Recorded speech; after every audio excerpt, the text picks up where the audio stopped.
Just in case. We can splice them all together. It says avoid legal snags by telling people they're being recorded. Thanks for letting me know. Except in Virginia. In Virginia, you only have to, only one party has to be aware. Yeah. Well, I mean, and then you go science and consent. All right.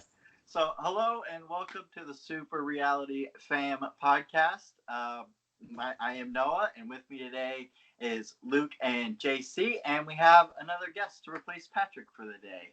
Hello, would you like to introduce yourself? Hi, I'm Peter. Hello, Peter. Hello, Peter. And yes, Don't Peter, know how else to do that. tell us a little about yourself, Peter. You're friends with JC and Yeah, JC and I, we are in a panelist group together, and we have watched Survivor, a few seasons of Survivor together. I think the ones I know you've seen all the way through are Kagiyan and Second Chance. Also, I think Blood versus Water 2. I know I've seen that one. Yes, Blood versus Water 2. And Korong? I think so. Not a bad assortment of seasons. Yep. Basically us in our college years. Yeah. All right, yeah. All right, so let's just get into it. And as I told these guys, I lost my notebook, so I don't exactly remember the order of how things went in the episode or my power rankings and scores. But I have a rough order of events, so all right, that. Let's see. What did it start out with? The episode, it started out with Adam coming back, and he recognized that he majorly messed up. They kind of had that sequence of all the people in his alliance saying, "Hey, Adam, you messed up." Like, "Hey, you messed up. You shouldn't have leaked the information." It was nice to see Adam humbled at the beginning of the episode. Yes, he did seem to admit that he really was expecting Parvati to leave, and everyone betrayed him. I do, yeah. Everybody betrayed him. That was right. And then Rob decided to kind of continue to throw Adam under the bus. Like, Adam was going around kind of making the apology tour and trying to do damage control and fix his image. And Rob saw that was working, and he was a little nervous it was working, so he started spreading a lie that Adam was trying to steal game with him and Parvati. And Jeremy and Michelle weren't quite that big of a fan of that. So what we don't see on screen is any gaming done by Adam whatsoever. But the only way for this lie to really sell to Jeremy and Michelle is either A, for Jeremy and Michelle to really, really be just so done with Adam they're willing to believe anything, which is super possible, or B, Adam has tried to talk game with Jeremy and Michelle in the 8 hours that they've been back to camp before Rob says this. Mm-hmm.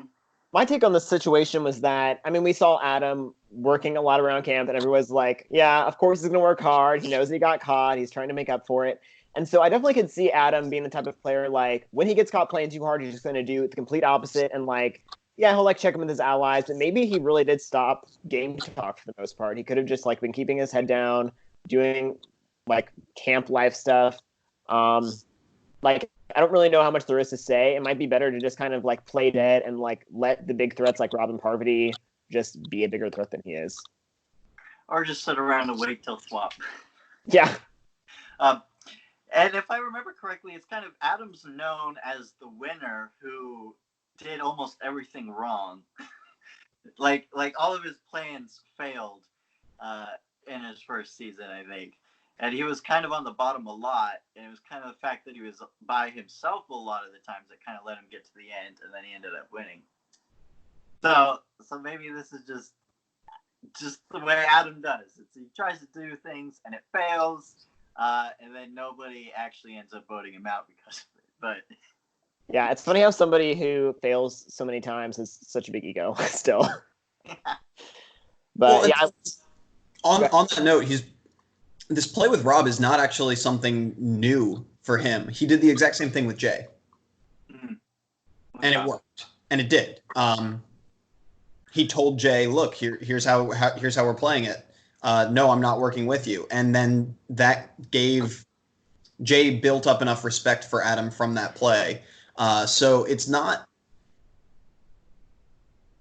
so much that he's making this mistake of a play, which he is by going to Robin talking about who's getting voted out. It's that he did it before and it worked, and so he has this false positive. Yeah, you can't compare like Boston Rob and Ethan Zahn to Jay. Sorry, Jay. No. Not quite the same.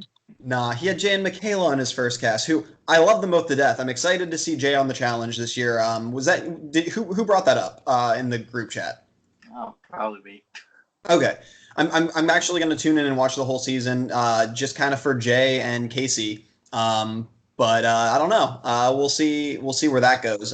That's a talk for a completely different time. But yeah, no. And Michaela did play a really smart game. She just was a little too young, a little too fiery, and got taken advantage of by Sarah Lucina's biggest play ever. A successful vote steal, as she loves to say. Stole a vote. Yes. Yeah. One thing I love that Ben said in this episode is, if you give Rob and Harvey too much rope, they're going to hang you with it. And I mean, that was before the whole like Adam situation, but Adam definitely like gave him that rope. Like I was thinking, even when they were sitting on the beach and like he went over to talk to them, I'm like, don't even go near them. Like, how could you even like be seen alone with them at all? Like that seemed like just such a big mistake in and of itself. And I know like you're on Survivor, you have to talk game. After you just got caught playing both sides, you really need to like be in the numbers. Mm-hmm. All right. So after we see Adam's little mess or damage control on Dakal, I'm pretty sure it goes to Edge of Extinction. We see Ethan getting acclimated to the situation there, and he got put through the physical ringer. I don't know if this counts as a challenge that might interest you, JC, but what did you think?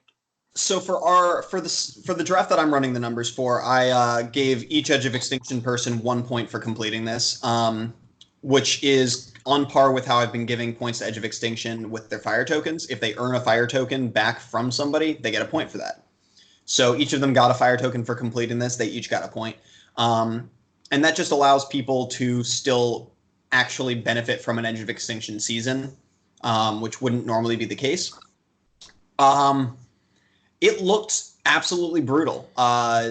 Honestly, I'm sitting there watching with a couple people, and I'm trying to explain that's at least a mile round trip, up and downhill, carrying logs. That's going to take them all day. I would not be surprised if production made this a Herculean task that they expected someone to not complete it. They put this task into effect that even if you are trying all day, even if you keep going, you might not finish. Mm-hmm. I was trying to figure out kind of exactly how long of a walk it was. I mean, it definitely took a toll on those people. Maybe not Natalie as much, but she still seemed pretty exhausted. And I think they all finished, but I'm pretty sure it didn't seem like they really even got close to it being nighttime before they all finished too. Like I don't know, Ethan had a confessional like afterwards and it was still daytime. I mean, there's no real way to tell. Like they're not just going to show us exactly where the sun was in the sky, but so yeah, I just was trying to figure out exactly how long and brutal it really was to decide if I could do it or not. Yeah, as much as this was a great like character building segment, I'm just not a fan of challenges where like, oh, everybody's a winner, everybody gets a fire token. Like there needs to be winners and losers in every situation on Survivor. Like you just can't have like, oh, everybody gets a fire token. It's like, okay, well, Natalie's like, why finish first? What's the point of me finishing first if everyone gets the same reward? Like maybe she should have gotten an extra fire token or something. I'm starting to wonder or like see how being voted first out of the game could actually be advanced. Exactly. Yeah, she has way more time to accrue fire tokens than everybody else, and we don't know how big the advantages are going to be in the challenge. But like, I mean, nobody else is even close to her. I mean, right. She maintained her lead this episode. Because we also still don't know if you can buy multiple advantages in the challenge. Yeah, that's true. We still I have would that, assume you but- could, right? Maybe, yeah, maybe not. Maybe not. Maybe there's like a limited amount. Like there's a max of like, it could be a max of 1 or it could be a max of 3. But Oh no, I mean more along the lines of if we don't know what the advantage is. If the advantage is here's a clue to the puzzle, and then you buy the advantage in the in the challenge, and you have now bought the same clue to the puzzle. yeah. But I'm saying like, couldn't there be like multiple advantages in the challenge? I don't know. Like I don't know if there is or not. I feel like it's a little unclear still. It will depend on what the challenge is and how they want to present it. We were talking, I think last week, it might have been 2 weeks ago about Simotion being a good challenge for it. And if you spend a fire token, you get a free drop. Well, that allows you to spend all 5 fire tokens and get 5 free drops. However, if you spend the fire token and you get to start a minute later, but you can only spend it one time, then you have 4 excess fire tokens, which the good thing is you're going back into the game with these excess fire tokens. So you can still buy an advantage with off the menu with them. But it's very up in the air. We don't know what production is saying to contestants. We don't know what the challenge is going to be. We don't know what the advantage is going to be. There's too many variables to say for sure. Yeah, it's just like I'd have to see kind of what the conclusion is and kind of how it ends up going. But like right now, it's kind of like, yeah, I mean, that's might just have to be how you play the game. Get voted out first so you can find all the advantages on Extinction and have all the fire tokens to get back into the game at Final 6. So then use all the extra fire tokens you still have to buy items and stuff. It's just like, ah. All right. Yeah, it's interesting. Would you rather get back into the game at Merge or Final 6 if you're on Edge of Extinction right now? If you could choose to just Yeah. Okay.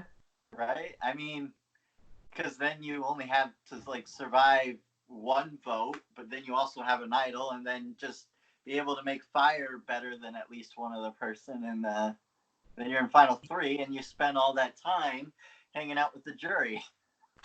Yeah, I do feel like I don't know if they're gonna vote for somebody who comes in at Final 6, and I know that's like been discussed, and you never really know like when you're out there, like how are they feeling about the people that they're on the edge with. But I do think they're more likely to vote for somebody that was on edge until Merge, and rather than somebody that comes back at Final 6. I mean, you're right. Like with winners, I could see them being like more salty about someone getting back in the game and kind of be more bitter towards them in Final 3.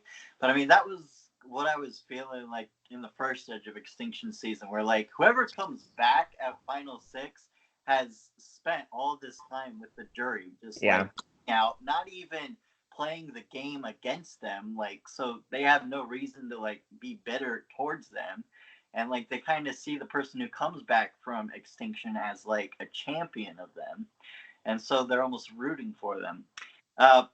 Winners, it could, I mean, that might be a different dynamic, I could see, but like still, it's there's just such an unfair advantage, in my opinion, to being voted out and going to Edge, and I think that's the fact that is such a big advantage.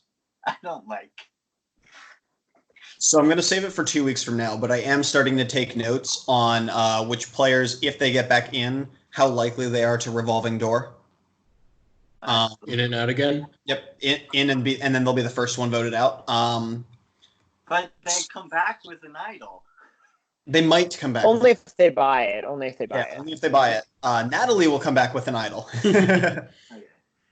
What I'm curious is the current menu of like things that they can get on Edge of Extinction. Are they still able to access any of that once they leave Edge of Extinction during that time? They have a different team menu, but we don't know if at the Merge they're going to change the team menu to an individual menu, or if they're going to keep it the same and just change the buy an advantage in the challenge from a team advantage to an individual advantage. But for 9 tokens, that's still such a steep price.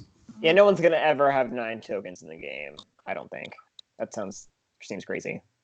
But I guess the more and more people that are voted out, and like more that people are willed tokens, there's more of a possibility that happens. But still, that's true. Maybe when they get down to like 5 people, there's going to be a big surplus. I don't know. It depends on how many advantagers are sold off Extinction, I suppose. Yeah, it's so hard to know like what the end game is going to look like with fire tokens. Yeah. Like it could be heavily in like fire tokens be a really big influence in the end game. And I don't know. I don't know if I'd want it to be that big of an influence though. No, I don't either. It's like if we're gonna have it, it better be a big influence, but ultimately just let's not have it. In at least half the episodes so far, they have had someone step forward and talk about how important the fire tokens are. You see it when Natalie has 3 on Extinction. You see it when Jeremy buys the second advantage. He bought the second advantage. Everybody who's in the game that has interacted with the advantages realizes just how important they are, and CBS is showing us that. Even so Nick in really episode good 1. foreshadowing for what's to come. There was literally an episode called "It's like a Survivor Economy," Yep. So you know that they want to put emphasis on it. I loved this little. This was a little bit before the Edge of Extinction segment. Sophie was. They were looking over at the Edge of Extinction. They're like, "Oh, I thought I could see like Michelle's back tattoo or something." And then Sophie goes this metaphor about going to a prison when she was in school and how they were all like scared to death, and like looking into Edge of Extinction is like looking into a prison. I thought that was funny. But also like sobering. But I really wanted to touch on that as well. I don't think Survivor has given such a clear foreshadowing for the end of an episode in at least a decade that they did this week with Dekal's opening segment. It was just so clear. It was so clear. They were giving the full arrogance at it. Even before the Edge of Extinction segment, you knew Dekal was losing, and that this episode wasn't going to be about the challenge whatsoever. Okay. I didn't get that. I was surprised when Dekal lost. I mean, partly because it was like such a blowout at the beginning. But yeah, I didn't see that foreshadowed. But I'll go back and double check, but I did not rewatch the episode this week. like the very first opening part of Dekal, I thought was hilarious. Like Yul was like running around excited that it was day 10. And like I've never seen Yul like exhibit so much emotion about anything before. It's like, guys, it's day 10. We're 4th of the way through the game. I'm like, who is this person that is like running around like a little kid? Like this is not Tony. This is Yul. Like it was super weird. And then he reiterated that like his 4-person alliance was still a secret and like that he has pretty much like the maximum number of options where he's sitting on the tribe. So I like that we got this like little narrative piece of Yul, just like reaffirming that he's in a really, really great position. I think this kind of goes to Yul's winners edit, in my opinion. Definitely. Possible. So, I mean, I locked it in last episode, but now that Dan and Ethan are both gone, Yul's my winner's pick. Yeah, I definitely this scene gave him some points in my book. So part of it too is I rewatched one of the Tony segments. I think it was a shark segment from 2 episodes ago, just this week because I was showing a friend it. But it was a longer version, and it included a scene that I must have forgot in the episode. But there was a scene of Yul. I think it was. I don't even think it was this episode. Maybe it was, and my mind's just dumb. But Yul's talking about how he wants to keep Sandra around because she's good for morale, and morale's such a big thing, and that's like the only reason he wants to have her around, which is a good reason, but like nobody else thinks in that way, and I really like that. It is that old school type mentality of like, let's keep our tribe strong, stay out of tribal councils, then less chance that I get voted out and more of my allies stay in. So I do think there is something to that of like, as much as I, from watching Australian Survivor, like I hate keep the tribe strong mentality. It's so irritating, but like it's a good strategy for a lot of people. Yeah. Do you want to talk about keep the tribe strong a little bit? I know you guys talked about it a few episodes ago, but I wasn't here, and I might have a thing or two to say about it. Go ahead. Okay. So the way I see it, it's like, yeah, it's annoying when they say that, but when you think about it, it's kind of like the people who say that are the strong ones. Exactly, yeah. And it's the strong ones that need to say that in order to protect themselves. And so, I don't know. It's kind of like the people who say it, I can't blame them. I totally agree, but it's like one of those things where if you're going into confessional, like saying like, oh, I just want all the strong people, I don't know. It kind of depends on, do you actually like believe everything you say about, I don't know, like certain people being weak, or I don't know, like, how much are you like neglecting the social game and only focusing on physical? So I feel like it varies person to person on like how much emphasis they put on it. Yeah. and it is kind of also like a competitor mentality too. Like on Australian Survivor, like there's a lot of like pro athletes even. Ugh. And like those are like serious competitors, and honestly I don't think I'm that much of a competitor, so like I don't think do, but I understand like maybe if there's such a competitor that they're able to make it pro, they do have kind of like a honorableness to it and kind of like an appreciation for just like physical strength that maybe someone like all of us kind of just can't relate to or think in the same way. You know, I think I'm a Yeah. competitor. I want to think I'm. I don't know. I don't know until you actually get out there, though. yeah. Well, I mean, It's like, interesting in this. you can Go have ahead. a competitor spirit, you know, but like, you know, I don't know. It is interesting in this scenario because Yule is not saying like keep the tribe physically strong because he's wanting to keep in Sandra. He's saying like keep in somebody who's going to feed us. And I think it's also about like cohesiveness. Like it's a huge advantage in Survivor when you're on a tribe that's cohesive and you're just like aligned with like 8 people. Like that's a huge advantage compared to like Sele, which is highly fractured and it's like, you know, a 4 versus 2 mentality. It's, you know, you just have so many more options when you're on a tribe of allies rather than a tribe that's split apart. Yeah, and if you continue that theme with, you'll kind of want to keep the tribe cohesive all the way to spoilers, the tribal, where DeCall, right, the red tribe ends up going to tribal. When they're there, like they vote unanimously, and I So think a big true. part of that is because they're all kind of scared, or they know how dangerous it would be to show how ununified they are. Yeah, Because- that was so interesting in that tribal council, and they were talking about like groups and maintaining the facade that they're all together, and it's like you guys are literally all just saying right now that like you're not loyal. It was just so weird. Like I've never seen a group of people be so honest about how disloyal all of them are to the group, but then of course they all raise their hands when they say I'm going to be loyal on a swap. I thought it was super fun. well, yeah, it's like, This particular season, DeCall is going to be loyal in this swap. Yeah, I agree. I Yeah. think so. And I think it's because like it's Survivor. They all know that there's voting blocks, and they all know which voting blocks they're a part of and which ones they're not. But as a tribe, they wish they were kind of all just one alliance. But they're winners of Survivor. They know that's not a reality. But it's like they want it to be or pretend it is for as long as they can. And until the swap, maybe they won't have to pretend that they aren't all in alliance and they can actually be in alliance, you know? It's very Yeah, exactly. Like then it's easier to align with somebody on a swap to just pick off Sele. It's playing like that type of, you know, pagonging type strategy it's so much safer than playing like a shoot from the hip, like moving alliances all the time. Like you want a sense of safety in Survivor. Yeah. So we'll talk about the swap a little more at the end. But while we're on this train of thought, you really have to think. So we go into this 3-tribe swap, and you instigate this taking out of Sarah. Tony's after you, or you take out Tony. Sarah's after you. You take out any of the 4 unaligned, the unaffiliateds. The other 3 unaffiliateds are coming for you. Your only safe bet is, yeah, you could turn on Kim. But if Never you're, safe to turn on Kim. if you're in a situation, well, if you turn on Kim, who's coming for you? Rob? Yeah, I know what you mean. But no, I do acknowledge she does still have half an idol. We don't know if she has a full idol yet, and we don't know if she and Sophie are going to be on the same team. Oh God, I just thought of that.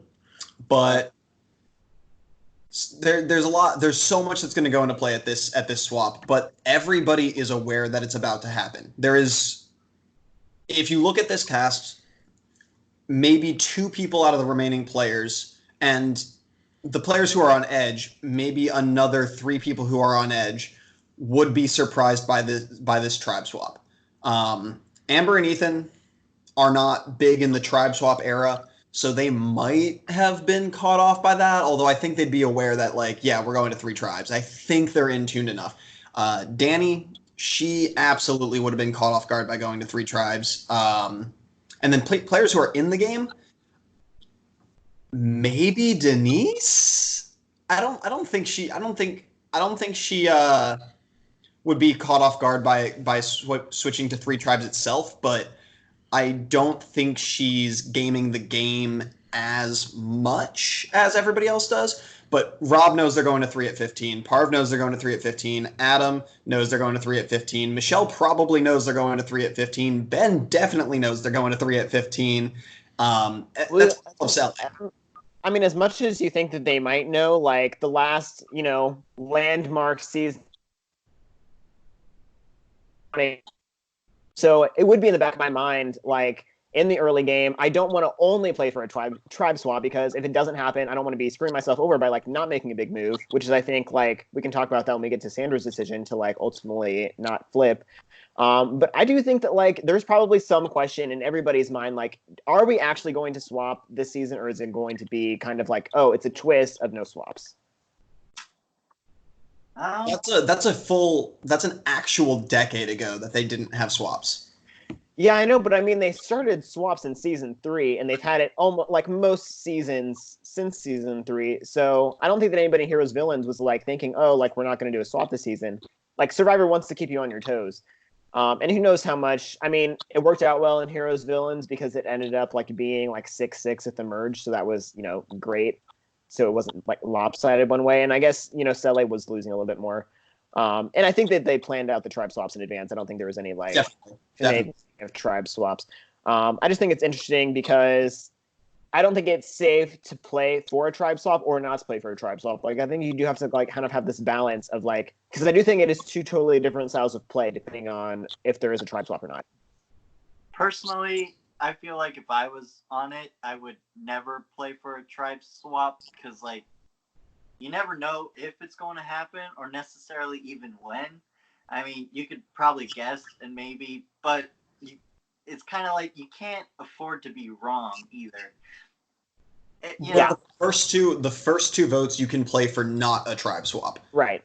You do want to keep, quote unquote, keep the tribe strong. You want to keep physical players in the game for the first 2 votes, because you are, in all but one season, you are going to make it past the 3rd vote before you have any level of swap. And in fact, it might have been not an American season where they swapped after the 2nd vote. I'm not remembering when that was. They did that in Second Chances, actually. Was a second chance? Okay. Chance was really early, yeah. Okay. I want to be. Yeah, because they did 6-6-6 split. I don't want to be the guy that talks about live reality games all the time, but like I played one where it was 24 people and we had no swaps. It was like 3 tribes of 8. We had no swaps from 24 to 13 people. And it was like everyone, like I was playing my entire game for a swap, so I got very screwed. But I mean, like I think that would be in the back of my mind as a player, is like, don't just play for a swap. But yeah, let's get into like the Sandra, Tony, Sarah kind of decision to ultimately vote out Tyson, or I guess the Sandra decision to not vote out Tyson. Okay. What I'm thinking is the real reason they didn't end up voting for Tyson is because Kim's still in the game. We had that segment where Sarah was talking about how she feels really close with Kim. And I'm sure Sarah kind of expressed she felt that way about Kim towards her group of Sandra and Tony. And they felt like, so if Tyson was going to be a shield or an extra number for them to get over, like to overpower Yul and his crew, they can still use Kim for that role. And so they can still play nice and get Tyson out now and still use Kim in the future to still have control of the tribe. That's what I was thinking is probably what ended up happening. And kind of maybe even the real reason that Kim and Sarah segment was even in the episode. Yeah, that's totally possible. I don't know that they even know, based on the edit at least, I don't think they know that Yul has a quote unquote group. Like maybe they say it as like Yul and Sophie and Nick and Wendell, but they don't know that those 2 groups have like linked together to form a 4-person alliance. Because I feel like if they did know that, surely they would have flipped it on those 4. Surely it would have been Nick or one of the other ones. But I do think that like it made sense for Tony and Sarah to want to keep Tyson, but I am on board with the Sandra decision to vote him out. I think, especially, I mean, we know that there is a swap next week, but if they were thinking there was one anyway, I don't think you want to ruffle too many feathers right before a swap and potentially be on a tribe as a huge, massive target, being Sandra Diaz Twine, with like maybe a Sophie or a Wendell that's going to be gunning after you because you just betrayed your alliance. It's also so much easier going into merge keeping Sandra. Sandra is never going to win individual immunity. That's You say that. I say that, but I'm always the proponent of anyone can win immunity. Immunity streaks are so rare. I mean, they happen as viewers who pay attention to the game and look back at things. We see that they happen all the time, but they really don't. We just remember them because they stand out. But immunity streaks are so rare because the games are designed to have different strengths tested every week. You're not going to have a pure puzzle. You're not going to have some sit here and stand as still as you can every single week. So being able to be good enough to win back-to-back immunities and getting the hat trick alone is so impressive. Anybody can win anytime. I don't think Sandra's going to. Yeah. You can vote her out whenever you want. Well, I mean, she has the Sandra sit-out bench. She does have the Sandra sit-out bench. The shade. Oh, Oh, it was beautiful. Yeah. Oh, it was a little bit like, Parvati, stop. But like, don't talk about Sandra that way. That was catty. they will absolutely work together as soon as they see each other, though. No, I do not believe that they will work together. I think they will be gunning for each other as soon as they see each other. No, I think they've got the villains tribe bond a little too strong. Well, she doesn't have it for Tyson, apparently. Very true. Because does Parv know that it was Sandra who voted out Amber? Because Parv is going to be loyal to Rob. So if Parv knows it was Sandra who gunned for Amber, then maybe they'll go after each other. Yeah, I don't think that anybody knows, though. I think that that'll be a secret. I'm sure by merge or swap, though, the secret will be out and Parv will know. Or, like, yeah. Well, but is anybody talking about, like, oh, yeah, Sandra got out Amber. She really wanted Amber out. Like, I don't think that that's, like, a storyline in anybody's mind except for, like, the TV show. Well, I mean, maybe, like, they won't just, like, say it was Sandra targeting Amber, but, like, it'll come out that Sandra at least voted against her because it'll come out they all voted against her. Yeah. I don't think that she'll be standing out as, like, going against Amber. I think she'll just be like, oh, she was just one of many. Yeah. But I personally think that if Sandra ends up in a tribe with Parvati or Rob, that she's gonna try to get one of them out. She's definitely going to try to get Rob. I want to think she'll play a little smarter and like work. If she ends up with both Parv and Rob, yeah, she'll go for one of them immediately. But if Parv and Rob get split up and Sandra's with Parv, I think they'll work together a little bit. I don't know. I've been wrong a couple of times now. I'd like to see it. Trust me. That'd be epic. Honestly, I think it's more likely that we won't get the storyline of Sandra versus Rob before we do. Like, I feel like one of them will go out of the game before the conclusion of that. Because you think it's a conspiracy. Like, I don't think they'll go after each other, but I do think they won't have a chance to even go after each other. So if anyone's going to be proven right, it's you. I feel like we've been set up for that story so much. We've been set up for this, like, oh, Sandra's so pissed at Rob. Like, we have to have a resolution to it. Like, they're going to be on a tribe together at some point, in my mind. Or we could see them both on Extinction and, like, them have kind of a Big Brother-esque fight that we Reem and War Dog fight. I think an Extinction resolution is like the most likely one to happen, and I don't think it'll be that intense. It might be one argument, then they squash everything, and then they're friends the rest of the season. Possible. But what do you guys think of Sarah in this? Making merge at this point. Oh, sorry, that was two questions. Sorry, go ahead. Is Rob making merge? No. No. Ben is trying to save him from merge. Jeremy is trying to save him from merge. Even with Ben. Yeah, I thought Ben wanted him out. Ben wants him out as a merge boot. Well, but I remember, like, in the Ethan episode, Ben was like, "Oh, I hate Rob." Did he or did he not? I thought he did. It might have been a secret scene. It might have been an interview. I'm trying to remember where it's come up, but Ben has been mentioned to be trying to keep a couple meat shields in there for like the early merge. Okay. I definitely heard that like Jeremy wanted to keep Rob last week, that's why Rob stayed, and then like Denise and Michelle wanted to keep Parvati, that's why Parvati stayed, and that's why it ended up being Ethan. Mhm. But yeah, I don't know. I just think that he has more enemies than friends going into a tribe swap. So For sure, yeah. Yeah. I think Rob, like all of them, Rob should be the most nervous about a swap for sure. Because yeah, Please, somebody from okay. So the question that I was about to ask was, No. That was just an extra additional comment. What was your question? I was gonna say, what did you guys think of Sarah this episode? Because this is like the most I have ever liked Sarah across her 3 seasons of Survivor. I thought that she was like super funny in this episode. Like I think Tyson like made her funny. Like the whole like the first scene we get is like Sarah wanting to like smell his clam breath, and then we just get like tons of like little segments of like them making fun of each other. I don't know. I really liked Sarah in this episode, which I was not expecting. okay. I specifically only remember the Kim scene, but now that you bring up the smelling Tyson's breath thing, yeah. I mean, Sarah, right?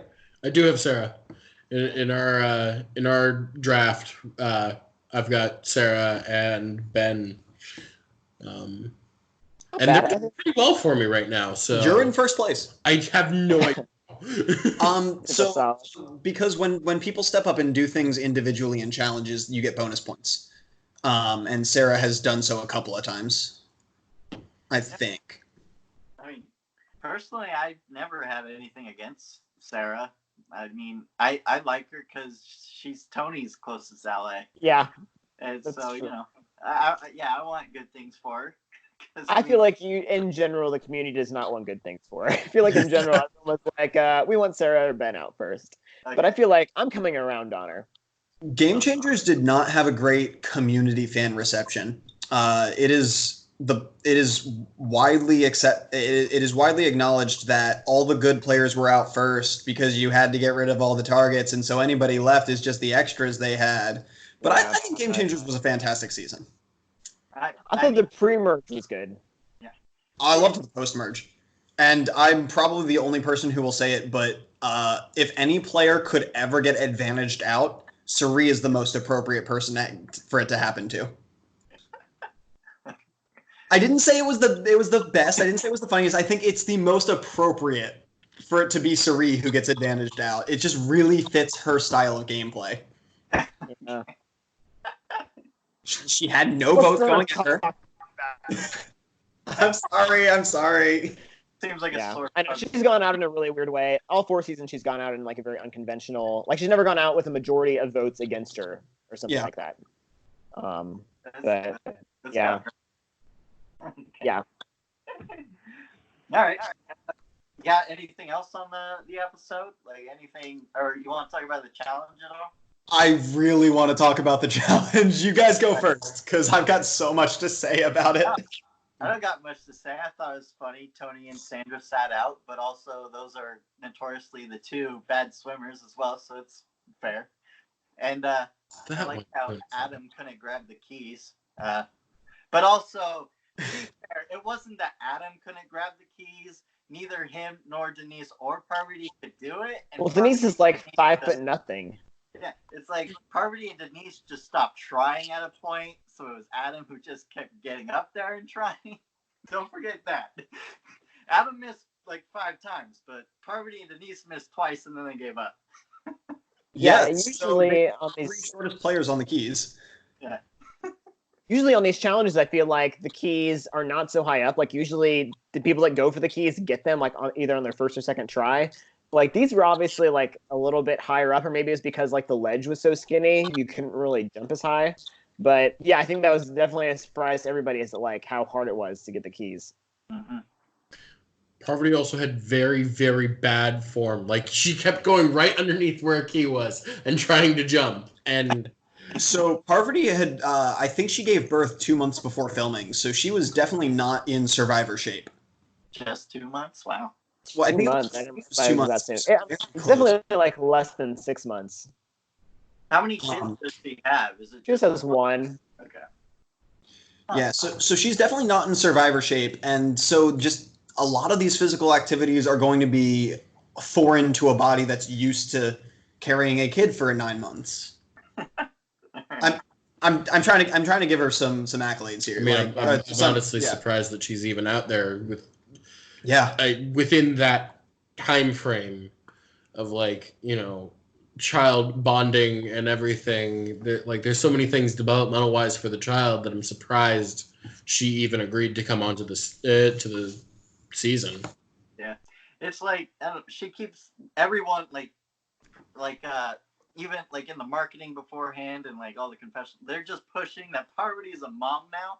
So for some reason, I just assumed if like her kid was probably at least 3 or so, and she's been like a mom for like a while, but I don't know, if her kid's just like 6 months or even younger. I mean, okay, you know. it was a shocker to see her agree to do the season. I mean, it's not like I was following her life or I don't follow almost any of them on social media, so I didn't know she had just had a child. It was just in those preseason interviews I found out about this, and immediately was like, really? Wow, that's a quick turnaround. I'm never going to be a mother, so I can't say, yeah, I would do that. I would do that in a heartbeat, but like, wow. I remember Tony like went on the show just a month or two after his daughter was born, but that's a lot different than being the mother. Yeah, Yeah, he didn't give birth. Yeah. Speaking of Tony, I definitely covered this last week, but this challenge was debuted on Cagayan Final Four, and Tony was the first player in the water, the first player at the puzzle, had a massive lead over Cass, who came back in super last place to finish the puzzle in an absolute blowout. So it's very it's so surreal to see Tony's team absolutely get to the puzzle with so much time to kill, and then the other team comes and just blows them out of the water out of nowhere. It was so weird, especially with Nick having done the puzzle before. Yeah. Come on, Nick. He won it too, right? Yeah. Won it? Yeah. Nick won this puzzle. Maybe A they little bit were overconfident. And then looking at the players who are likely to have gone back and study, Yul absolutely should have seen this puzzle, should have been able, like, this is one that you could conceivably replicate using just like Legos even. Yul had to have studied this puzzle in his prep work. Sophie absolutely had to have studied this puzzle in her prep work. And neither of them was put on the puzzle. It was Nick and Sarah. Nick and Sarah. Sarah, I could see going back and doing enough research to have seen this puzzle. They put Nick on it because he won it before. This is not a puzzle I think Nick would have studied. No. I don't think you go back and study the ones that you've already solved. Well, who knows if people that are studying the puzzles are telling everybody that they went back and studied the puzzles. Like, if Sophie had been looking at all the puzzles, is she necessarily going to step and be like, oh, don't worry, guys, like, I replicated this at home. Everyone's going to be like, did you? Like, that's great. You don't say that at all. But Sophie definitely in her interviews has talked about like writing dossiers on all former winners. Yeah, no, I definitely could see her doing it. I just don't know, like, if maybe she's not that worried about her tribe losing. I don't know. I feel like it's something you want to step up the puzzle if you feel like you really need to, but I could also see you don't want to necessarily stand out too much in anything. For sure. After she's won the last few puzzles too. Yeah. So Wendell's been doing a lot of backseat puzzles. He's not stepping up to do the puzzles, but he's definitely seeing a lot, and I'm worried that's drawing a little bit too much of a merge target onto him. Okay. I mean, yeah. He's like physically, yeah, but like socially, he's still pretty. He's still doing pretty well. That's a perfect segue. What do you think about Wendell's social game for next episode? Yeah. I basically looked at Twitter today, and like him and Michelle have both put up, like, it was Wendell's birthday today, so like Michelle made a nice post for Wendell's birthday, and it seemed like they had a good report. Wendell. He'll never see this. Okay, so it's the ex-boyfriend thing you're talking about specifically. Yes. Okay. I think they'll be fine. They both seem mature. I think Michelle was just saying that to be funny, and it was funny, so it made it into the preview. But I think I mean, I know nothing about the relationship. I didn't even know they dated until the preview, but I'd almost expect them to get along before they don't, you know? Yeah, it's like somebody you know really, really well. So like, I don't see why you wouldn't work together. It's funny because Amber and Ethan were exes, and they're both on Extinction. So Yeah, but Amber's been married for a long time. yeah, So she might be a little bit more over than the other two, but who really knows, I guess. I feel like they're gonna work together if it's convenient to them, but they're not gonna go out of their way. I think they're both, mature people. They are also on different tribes right now, so like if they end up in a tribe, kind of, it's gonna be iffy depending on which tribe has the majority. That might complicate things. Yeah, like whoever has the upper hand might be like, oh, like let's not vote out. Like if Michelle has the upper hand, she's like, oh, maybe let's like not vote out Wendell. Let's vote out the other person from Dakal. I could see that happening. Yeah, but the fact that they will kind of have their old tribe with them, that might affect kind of like how close they work together and everything. But I think they'll still try and have each other's backs as well as they can. Yeah. Okay. Yeah, they're both going to Sele. In the preview, Wendell has a blue buff on. Okay. Speaking of preview, I haven't looked up press photos for this week yet. That's okay. Do you have any guesses maybe on what the challenge would be? I'm looking up press photos.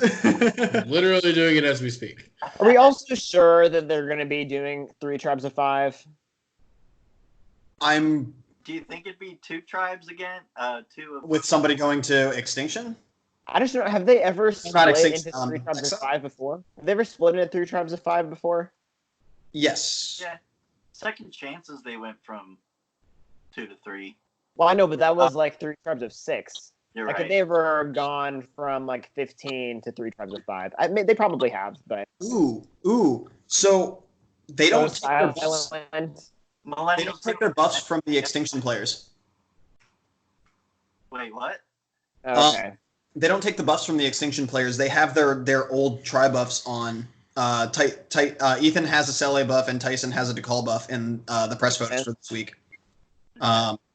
The episode, I think, is called The Buddy System on Steroids. Ooh. Uh-oh. It's some Boston Rob action. I hope not. Press photos are very few this week. Okay. Yeah, they definitely don't want to spoil the tribe divisions, so. Yeah. Okay. It is a bunch of photos of them lying around Edge of Extinction looking miserable. And then them all standing at the tribe area. Yeah, six photos. It's 6 photos of them walking in and standing on their tribe division, about to drop their buffs. There is no information on what this challenge is going to be. All right. Yeah, that makes sense. That reminds me though, apparently Dakal can see the Edge of Extinction, which I think is interesting. I had no idea. I don't know how I feel about it, but at the very least, doesn't that kind of ruin the reaction shots of when they're shown who the last person voted out was? Well, they couldn't tell who was on Extinction. They thought they saw Michelle on Extinction. They obviously can't make it out clear enough. So I don't think it's like a spoiler or anything. I think they're still shocked when they go to tribe. To the challenge. I think that they were shocked to see Ethan. I think that Sophie and Sander gave each other a look when it was Ethan. I was gonna say, because Pat is not here, I feel like we have not talked about Tyson at all. If that was here, I would have talking about Tyson. But I did want to say, this was not a great look for Tyson this episode. I thought, it was just, he's been on the bottom, and he just believed so quickly that everybody was on board with this plan that he put together.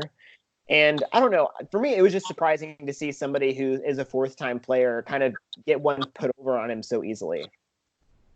It's kind of they did a really good job too, though. Like they were all great liars on convincing him they were with him. Like I was kind of fooled. Like I was almost expecting Tony and Sarah to go with him, because I felt like that did kind of make the most sense. Maybe that was part of what made me believe it a little bit more. But I mean, yeah, I mean they're all winners. They all know how to lie. Yeah, I know. Not used to that too. I don't know. Like when he got voted out, he said, "Oh, I should have known it was too easy." I guess that's what I was thinking. It was like we didn't see any opposition to his face of like, "Oh, like, are you sure you want to go, Nick? Maybe we should go someone else." Like nobody ever proposed like an alternate plan to him, which to me is a signal that it's you, because he was already on the bottom anyway. Like, what did he think changed that made Nick suddenly on the bottom, other than the challenge flub? But I don't know. But part of it too is, what do you do? I mean, like, he might not have a choice but to hope and assume everyone's with him. Otherwise, like, because if he just doesn't fight and just accept that it's gonna be him, then, well, that's even worse than, I just think he was blindsided. Like, I'm not saying there's anything he could do. I was just surprised that like he genuinely did not know that it was him. Okay. Yeah. All right. Yeah. But I think he was going home regardless. Like, I don't think, I think like Kim is the idol. Like there's no idol to be found. She's obviously doesn't even have the other half, so she couldn't play it for him if she wanted to. Sandra, I mean, the thing that he should have done is like gone back in time and never said Sandra's name, and then maybe Sandra's not mad at him. But once you say Sandra's name, it's too late. Yeah, that really might have been all it was. Because even if you, like 2 episodes ago, apparently Yul was going after Tyson because Tyson was going after Sandra. So, yeah, maybe if he just wasn't trying to throw Sandra under the bus, he might have been fine. And who knows, maybe it would have been Kim or even Sandra. Who knows? Or Nick. Yeah. I think the Nick plan could have worked, potentially. Because Sandra was even considering the plan, I think. Like, from what we were shown, it was basically she realized that, she is Sandra Diaz Twine and she needs to keep threats around because all of these, whatever, like unconnected 4 people will never go to the end with her. Like, how do you trust somebody that has already thrown your name out like this early in the game? I don't really have a problem with her decision, but yeah, he shouldn't have done it. I never did like a online role-playing game like you did, but like at a summer camp we did last summer, we did try our own version of Survivor. And I will say the first week of a summer when you're all supposed to be working together, playing Survivor is not what you want to do to build unity among all of your coworkers. And that's why we only did 1 week. But what ended up happening is like, yeah, I like sat back and didn't do anything until I heard that someone else said my name, and then I was like gun ho. Exactly. Like that's not okay. Like I just want to do nothing, but the second you say my name, all I'm doing is going after you. Yeah. So I can get where Sandra's coming from too. But yeah. So yeah, that's pretty much it. All I got to say. You guys maybe want to go on to power rankings? Sure. Okay. Yeah. Anything else? All right. Start with Saleh.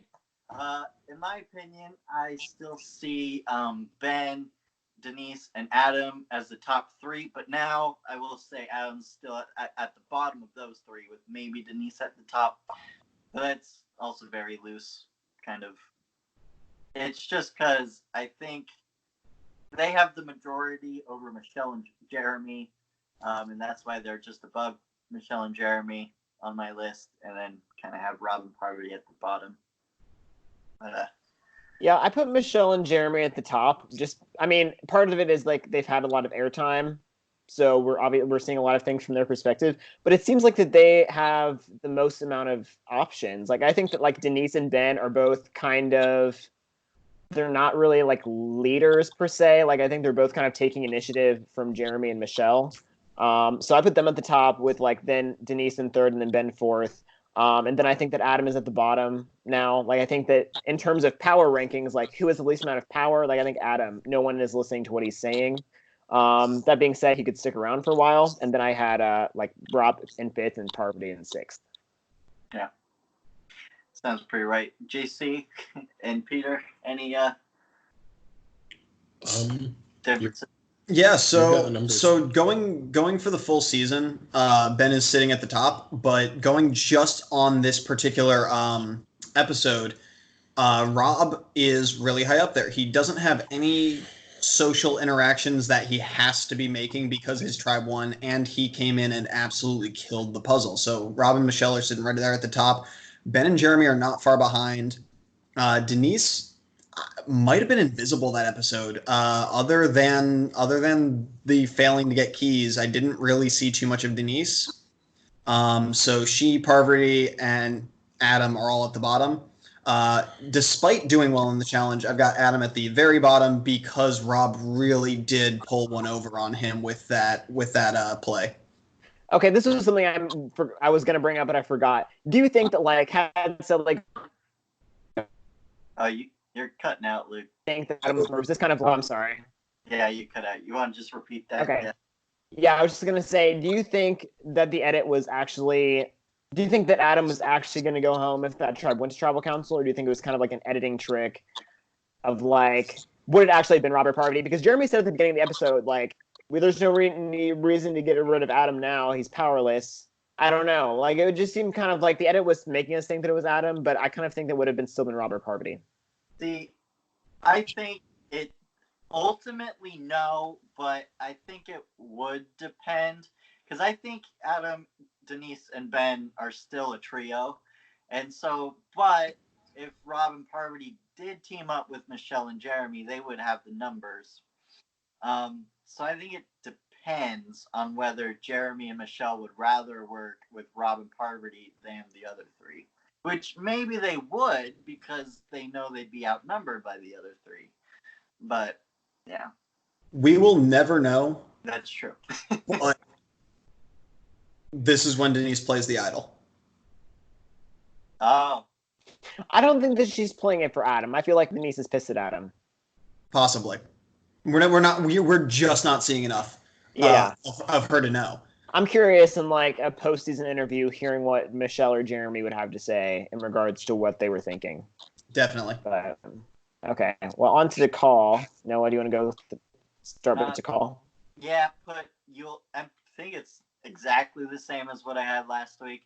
Yul, Sophie at the top two. You weren't here, and I know you keep Sophie above Yul, but I keep Yul above Sophie because the way I see it, it's kind of like, even though Sophie has part of an idol and has that thing with Kim, I still kind of see Sophie not really doing anything without Yul say so yet. And then Wendell and Nick, I suppose out of those two, I don't know who's above who there. Nick's name got thrown out, so I put Wendell above Nick just because of the fact that Nick's name is being said. Okay. Yeah, that works. And then out of the Sandra, Tony, and Sarah situation, I'm not sure whether I think Sarah's at the bottom, but between Sandra and Tony, I can't. It's a little in between, I think. And then Kim at the bottom. Yeah, Kim at the bottom. Yeah. Yep. Okay. Yeah, mine was very. Actually, have top. Who? You were saying I normally I say Sophie over Yul, but this week I do have Yul up top, and then Sarah, because between her advantage and the perception we're given with the edit, Sarah's in a really safe spot right now. She's got a decent amount of control if she needs to exert it, but she doesn't need to exert it. So I've got Yul, then Sarah, then Sophie. Okay. Wendell over Nick. Tony and Sandra are in a nice same spot as well. Then Kim a little farther down, and then Tyson all the way at the bottom because he absolutely just he was dragged through the mud this week. Yeah. All right. So I think the basic idea is in terms of power ranking, it's time for a swap. Yeah. I was gonna say I did put Yul above Sophie this week too, but I think I did put Sandra 5 because I think that like Sandra being the swing vote, I feel like now she has dirt on like, not that she's gonna turn on Sarah and Tony, but now she's in a position where she has dirt to rat out Sarah and Tony to other people if she needs to. That like Nick was the plan. Like Nick, I saved you. I was the person that was going to like I was the reason you stayed. So I like that for Sandra, so I put her at 5. And then I gave Sarah 6 because she has the steal vote slightly. I gave her that over Tony. So then Tony at 7 and Kim at 8. But it's hard to say who would have gone home from that tribe next. Like if Kim goes, out of that remaining 7, I don't know who's at the bottom, but I put Tony at 7. So. Can I just say, though, because I don't think anybody has appreciated it, and I do think we all appreciate it, Tony and Sandra being friends this season. Two thumbs up. So good. I love it. It makes me so happy because Sandra was the biggest worry I had for Tony, and they're fine. Yeah, Tony's they've both been everybody. Phenomenal. Yeah.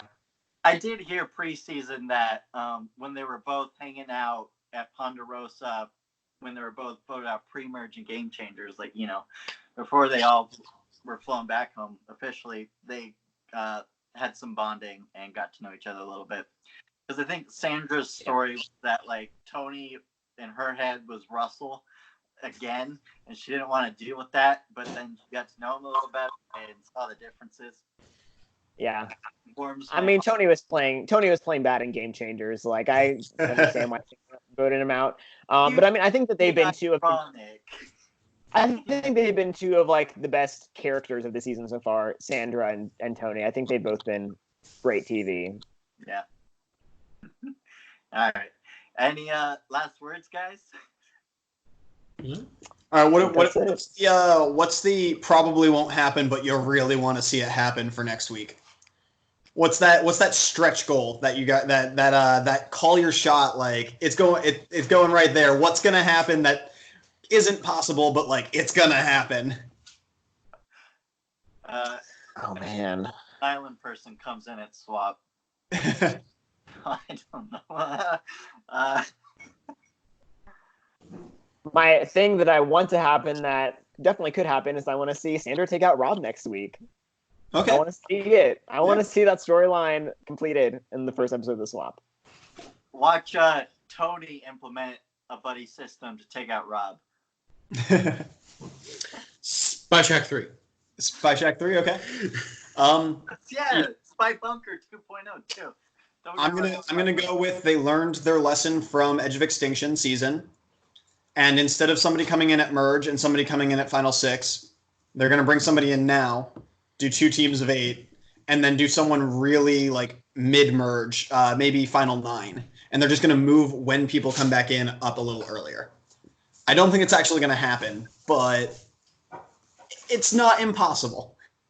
Yeah, the only reason I don't think it could is because Jeff said that he has to have Twist pay off in the finale or something like that. Right. So. Oh, okay. I don't think I read that interview, but it was it was a video. Okay. Yeah. I think it was like when Rob has a podcast, even talked to Jeff like premiere night or something.